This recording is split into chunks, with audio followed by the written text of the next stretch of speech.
Video number 209. चला तर सुरू करूया आणि बघूया आजचा काय विषय. मित्रांनो, आजच्या विषयामध्ये लठ्ठपणाचे एक महत्त्वाचे कारण थायरॉइड असू शकते. हाय बघूया तर पुढे काय आहे. आकडेवारीनुसार भारतात थायरॉइडची समस्या एवढ्या वेगाने वाढत आहे की आज 4,40,00,000पेक्षाही जास्त भारतीय याचा सामना करीत आहेत. वजन जेवढे वेगाने वाढणे व कमी होणे आणि केस गळती यांचे सामान्य लक्षण असू शकते. पुढे बघूया. थायरॉइड म्हणजे काय? थायरॉइड आपल्या शरीरातील सर्वात मोठ्या ग्रंथीपैकी एक असते, जी गळ्यात थायरॉइड कार्टिलेजच्या खाली असते. हिचे मुख्य काम शरीराचे पचन नियंत्रित करणे आहे. यासाठी थायरॉइड ग्रंथी थायरॉइड नावाचे एक हार्मोन निर्माण करते, जे शरीरातील पेशी नियंत्रित करते.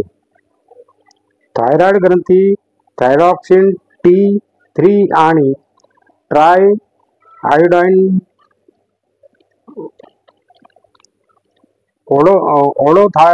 थायरोनाइड T3 असे दोन प्रकारे थायरॉइड हार्मोन बनवते. हे हार्मोन पिट्यूटरी ग्लँडद्वारे रक्तप्रवाहात हार्मोनचे प्रमाण संचलित करण्याचे कामही करते. थायरॉइडची समस्या. थायरॉइड ग्रंथी जेव्हा जास्त प्रमाणात हार्मोन बनवू लागतात, तेव्हा आपले शरीरही गरजेपेक्षा जास्त ऊर्जा वापरू लागते. या स्थितीला हायपोथायरॉइडिझम म्हणतात. या उलट जेव्हा हार्मोन पुरेशा प्रमाणात बनत नाही, तेव्हा शरीर गरजेपेक्षा कमी प्रमाणात ऊर्जेचा वापर करते. या स्थितीला हायपोथायरॉइडिझम म्हणतात.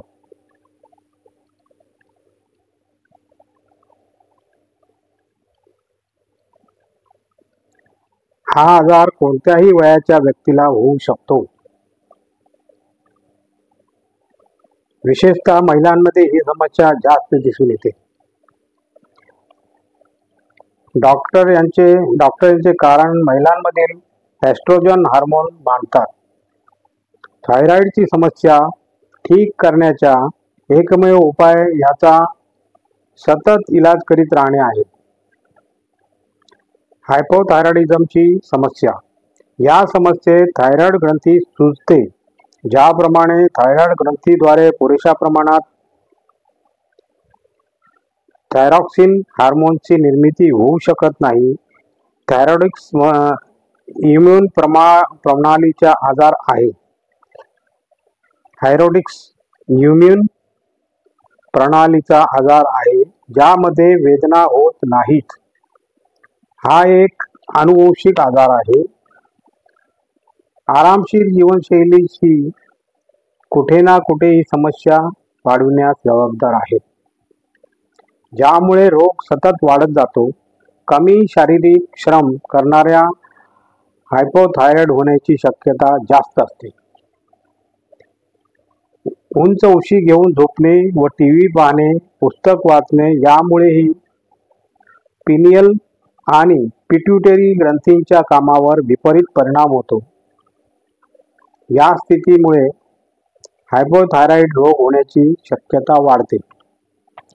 या समस्येने पीडित महिलांमध्ये मासिक पाळीत जादा रक्तस्राव, त्वचा व केस निर्जीव होणे, आवाजात जडत्व येणे, जास्त झोप येणे, डोके व पोट दर दिवशी दुखणे, भूक न लागणे, चेहरा डोळे सुजणे इत्यादी लक्षणे दिसू लागतात.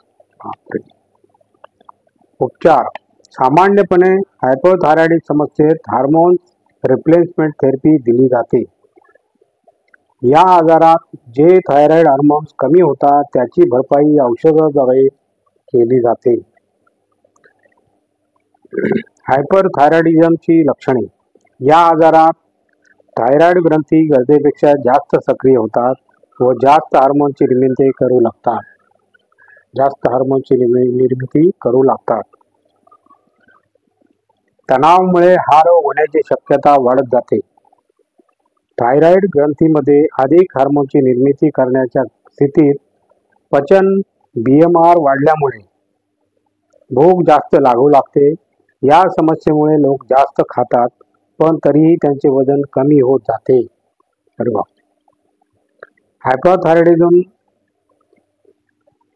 थायरॉइडने ग्रस्त महिला या पुरुषांमध्ये रक्तात कोलेस्टेरॉलचे प्रमाण कमी होते. हा एक अशा आजार आहे ज्यामध्ये वेदनाही होऊ शकतात. तेच प्रसूतीनंतर महिलांमध्ये होणाऱ्या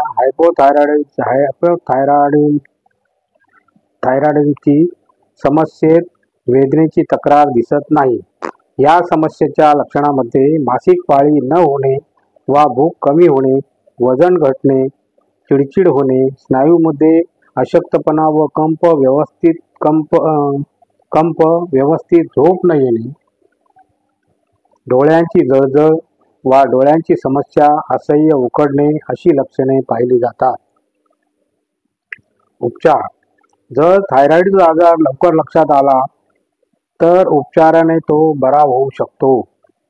बेपर्वाईमुळे ही समस्या आयुष्यभर राहू शकते. या उलट जर लक्षपूर्वक याचा उपचार करून घेतला तर पीडित आपले जीवन सुदृढ व सामान्य रूपात जगू शकतो. पुढे बघूया मित्रांनो, गर्भावस्थेवर परिणाम.